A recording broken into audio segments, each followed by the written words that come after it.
Je suis Cécile Grosjean, déléguée départementale aux droits des femmes et à l'égalité dans l'Ain.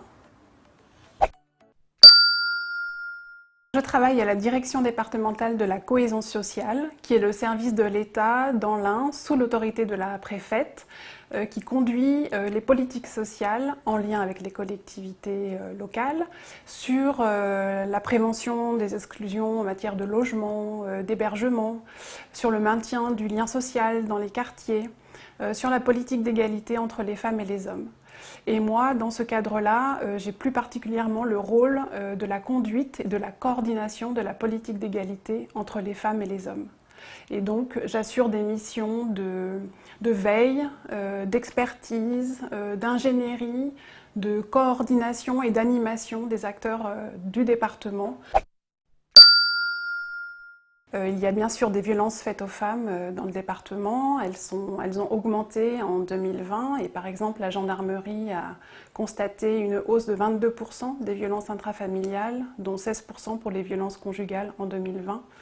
La Chambre de commerce et d'industrie a présenté des chiffres pour 2021. Le taux d'emploi des femmes dans le département, on voit bien qu'il bénéficie du dynamisme économique du département. On est à 66% de taux d'emploi, mais il y a un écart de 7 points avec le taux d'emploi des hommes, qui eux sont à 73% de taux d'emploi.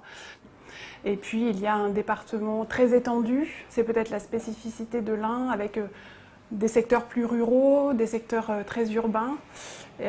Et donc il y a des problématiques différentes dans chacune de ces parties du territoire, des problématiques d'accès aux droits, aux permanences des associations dans les secteurs plus ruraux. Et donc la politique d'égalité entre les femmes et les hommes, elle doit par contre répondre aux besoins de toutes les femmes, où qu'elles se trouvent dans le département. Dans un monde égalitaire, les rapports entre les filles et les garçons seraient respectueux les uns des autres, non violents.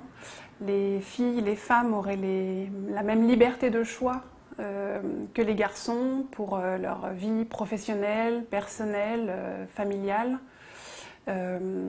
Les rapports entre garçons et filles en matière de sexualité serait consentie, bienveillant, et il y aurait davantage de coopération et non plus de domination d'un sexe sur l'autre, des hommes sur les femmes. La société serait moins violente, il y aurait moins de violences faites aux femmes, moins de violences faites aux enfants puisqu'ils sont également victimes des violences conjugales.